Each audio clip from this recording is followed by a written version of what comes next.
Hello നമസ്കാരം എല്ലാവർക്കും പുതിയൊരു വീഡിയോയിലേക്ക് സ്വാഗതം. സർക്കാരിൻ്റെ സാമൂഹിക സുരക്ഷാ പെൻഷൻ പദ്ധതിയുമായി ബന്ധപ്പെട്ട ഏറ്റവും പുതിയ അറിയിപ്പാണ് ഇന്ന് നിങ്ങളുമായി ഷെയർ ചെയ്യുന്നത്. എല്ലാവരും സ്കിപ്പ് ചെയ്യാതെ തന്നെ വീഡിയോ കാണുക. വീഡിയോയിലേക്ക് പോകും മുമ്പ് എല്ലാവരും ചാനൽ മറക്കാതെ സബ്സ്ക്രൈബ് ചെയ്യുക.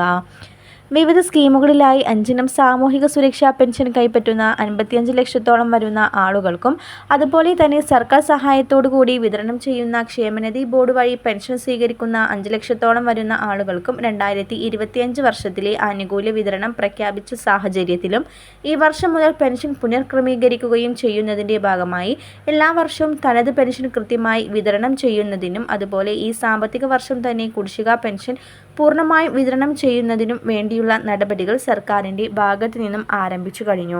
അതുപോലെ തന്നെ 2025 വർഷത്തിലെ ആദ്യത്തെ പെൻഷൻ വിതരണം സംസ്ഥാനത്ത് ആരംഭിച്ചിരുന്നു.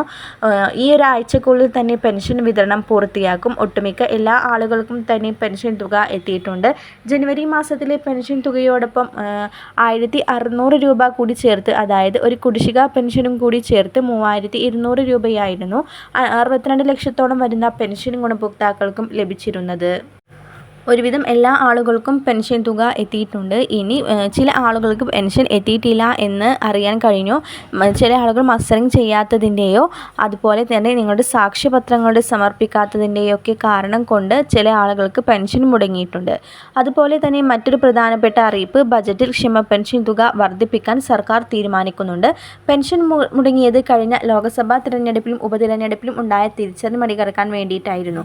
കടുത്ത സാമ്പത്തിക പ്രതിസന്ധിയിലും ക്ഷേമ പെൻഷൻ വിതരണം ചെയ്യാൻ സർക്കാർ ഒരുങ്ങുകയാണ്. സാമൂഹിക സുരക്ഷാ പെൻഷൻ ഘട്ടം ഘട്ടമായി 2600 രൂപ വരെ വർദ്ധിപ്പിക്കുമെന്ന് പ്രകടനാ പത്രികയിൽ വാക്ക് നൽകിയിട്ടാണ് രണ്ടാം പിണറായി സർക്കാർ അധികാരത്തിൽ വന്നത്. പെൻഷൻ നിരവധിയായി മുടങ്ങിയത് കഴിഞ്ഞ ലോക്സഭാ തിരഞ്ഞെടുപ്പിലും ഉപതിരഞ്ഞെടുപ്പിലും വലിയ രീതിയിലുള്ള തിരിച്ചടിക്ക് പ്രധാന കാരണമായി. അതുപോലെ തന്നെ തദ്ദേശ നിയമസഭാ തിരഞ്ഞെടുപ്പിന് മുമ്പ് തന്നെ ബജറ്റിൽ അത് പരിഹാരമുണ്ടാവുമെന്നും രാഷ്ട്രീയ തീരുമാനത്തിന്റെ അടിസ്ഥാനത്തിലാണ് പെൻഷൻ തുകയിൽ വർധനവ് കൊണ്ടുവരുന്നത്. വരും ദിവസങ്ങളിലെ ക്ഷേമ പെൻഷനുമായി ബന്ധപ്പെട്ട അറിയിപ്പും സർക്കാർ സംബന്ധമായ വിശദമായ എല്ലാ അറിയിപ്പും കൃത്യമായി തന്നെ നിങ്ങളിലേക്ക് എത്തിക്കുന്നതാണ്. എല്ലാവരും ചാനൽ മറക്കാതെ സബ്സ്ക്രൈബ് ചെയ്യുക.